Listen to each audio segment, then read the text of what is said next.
We're checking in now on the adventures of Dale and Jerry as we say good morning. Good morning, Jeff. How you guys doing?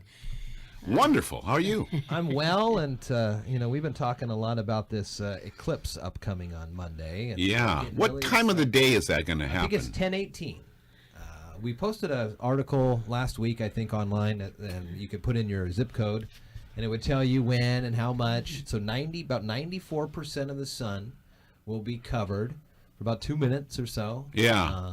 My daughter and her sons are going to Oregon coast, and so I think they're going to be right in the, not in the path, but closer. Yeah.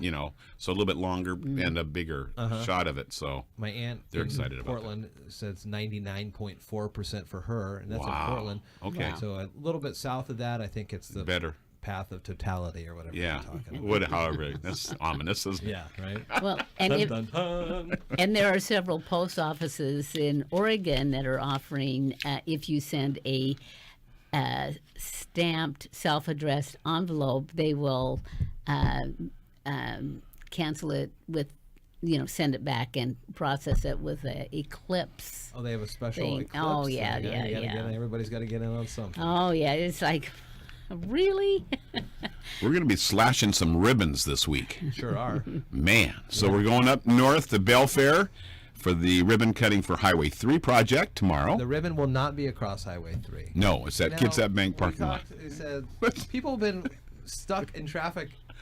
They're used to it. What's one more day?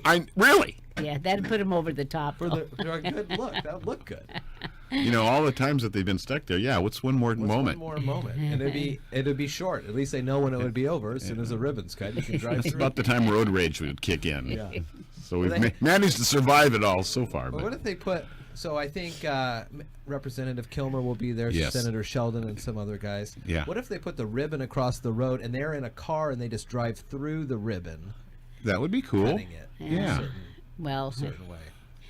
I think you guys are probably too late to change the plan now, but for future projects. And then we're slashing the ribbons over at the Tractor Supply store the following day on Friday. Yeah. So Man, that place is looking sharp. yeah, excited to go in there. We walked by a Tractor Supply store the other day. I said, I don't want to go in there. I want to wait for ours and go into.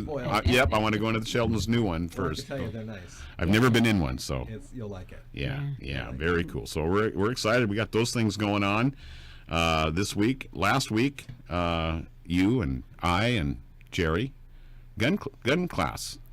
I brought my grouping, my thing in. Yeah. It was a lot of fun. Yeah. Learned a lot. Little more paraphernalia to put on. Jeff's a dead eye. You are an accurate shooter. I attest it to all the years of playing Duck Hunt for the Nintendo. Well, whatever it is. It's all video games. I mean, that was my second time shooting a handgun. Unbelievable. Wow. You did really good. That was my first time. Jerry. Oh, What yeah, was it? yeah, So yeah. tell me about... Oh, by the way, Jerry didn't shoot anybody at the gun range. Yeah, No. That's because Dale wouldn't get in front of him, and they probably wouldn't let me do that anyway. So tell me how you felt when you got close to the gun, picked it up, shot it for the first time. This specifically for folks listening who've never done this. Ignorant. Like, I would never do Yeah, this. and ladies.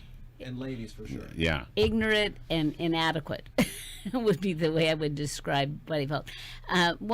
There's a lot more to gun safety and the responsibilities of owning a gun. Yeah. And going through the training, the realization that, perhaps everybody who buys a gun should have to go through that class. Look at how many children have got hold of a gun that was loaded and shot their sibling or themselves. Well, there was a story the instructor told us. There was a 2-year-old who had a gun. There was a gun on a table, and a 2-year-old picked it up and was able to pull the top part of it back to load it.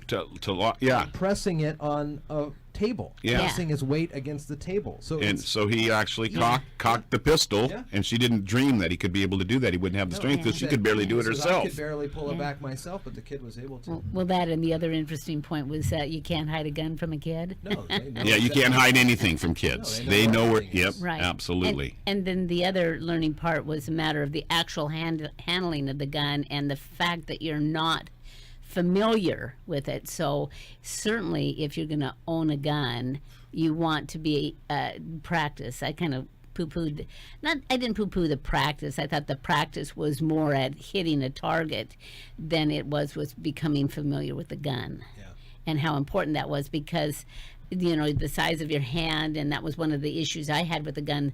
The size of my hand was too small to hit all the levers I needed to do some of the releases. Yeah. And then there's different buttons. Okay, this one does the clip, this one that, and okay, they all look the same when they're saying, okay, do this, do that, and you kind of go, okay, where's this, where's that, so it was an awakening for me. It wasn't quite as simple, and especially when he showed the single shot revolver, and then all of our certainly in my generation westerns that have been in the movies, and how bam bam bam, how quick and easy it is to shoot. And it's easy to shoot, but you gotta cock it before you can the trigger would work. So how in the hell did those guys do that? Blind. I would be there. A lot of free time. No internet back then. No internet, so practice the gun there thing. Yeah. So so we're gonna go back with Dan and Lynn and sample some of their weapons. And we're still looking at continuing our education on this. There at the Mason County Sport Festival. And this, yes, I want and to this give them Sunday, a plug. this Sunday, there's the Ladies of Caliber. Orientation or just a conversation? Well, they're having a class there with Chief Officer Ryan Sperling, Chief Deputy. Anyway, will be doing defense, and so.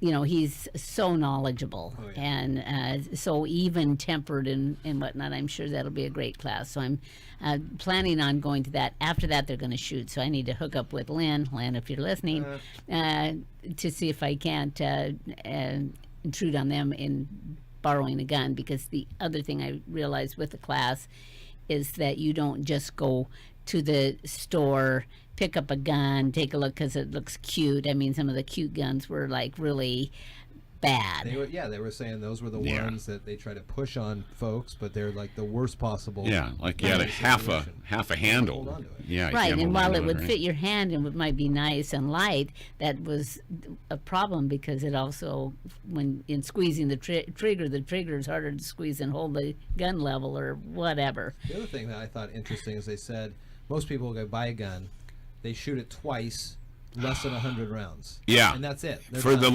their life ownership of the gun. Yeah, Smith & Wesson came out with that. Yeah, and they said they don't shoot more than 200 rounds through those things the whole time they own them. Yeah, but they still need to be cleaned. They get to be clean, and they're expensive. I mean, it's an expensive hobby. Yeah. Oh yeah.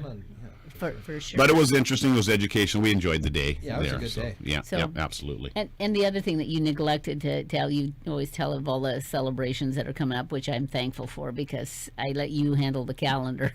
I kind of don't know what day it is. But anyway, we cleaned out the office and surrendered our office to Jeff. Oh, shoot. I forgot to bring it when we were cleaning out. We found Jeff's original resume and request to be hired by. Be careful. Be careful for what you wish. Anyway, and I was going to bring it because I wanted to get. Well, we'll play it next week. Get the those goals and objectives that you had set out. See how that's working out for you. Yeah. Be careful what you wish for. Also, in his air check, I just think it would be so interesting to the listeners. And do we have time? I have one more thing. Yeah. Okay. The other thing, I'm formulating my public comment to the Mason County Commission regarding as they have asked all of their department heads and electeds, along with their budgeting, to express their goals and objectives. I want to ask the commission what their strategic long-term goals and objectives are. Now, granted, it's probably hard when you're a 4-year, term, but how do you set a direction and maintain some sort of spending priorities, that's really what it's aimed at. How do you set those priorities and then execute to them? They're asking the county residents for a huge tax increase, huge in the collection of all of the requests for money from the public. But what will they do with that money? More money doesn't mean better spending, doesn't mean planned spending, and it doesn't necessarily mean services to the public. And that's the other thing that I believe that the Mason County Commission needs to do, is look at their decisions, and do these decisions actually serve the public, or are they self-serving? And as we see on our website, all of the comments about the support services, the public seeing that pretty self-serving and not doing anything to help them. When they cut services like hours of operations, because by RCW you got to have the people there in order to do, to serve the public. Lisa Frazier our treasurer, can't have only one person left at the window. They're handling cash, and it requires there's two people on. Sure. Yeah. So there's some restrictions, and what we see is we always see these smaller departments, the auditor, the treasurer, the clerk, the assessor. They meet the demands that are made on them by the commission, and that results in less service for the public. Yeah. All right. Well, be forewarned, Commission. She's on the way. One of these days, when you least expect it. I just don't want to sound like a total idiot. All right. So Dale and Jerry here with their weekly adventures. They'll be back on the air a week from today at this time. So go forth and have fun, I suppose. We have been. Thank you. Yeah.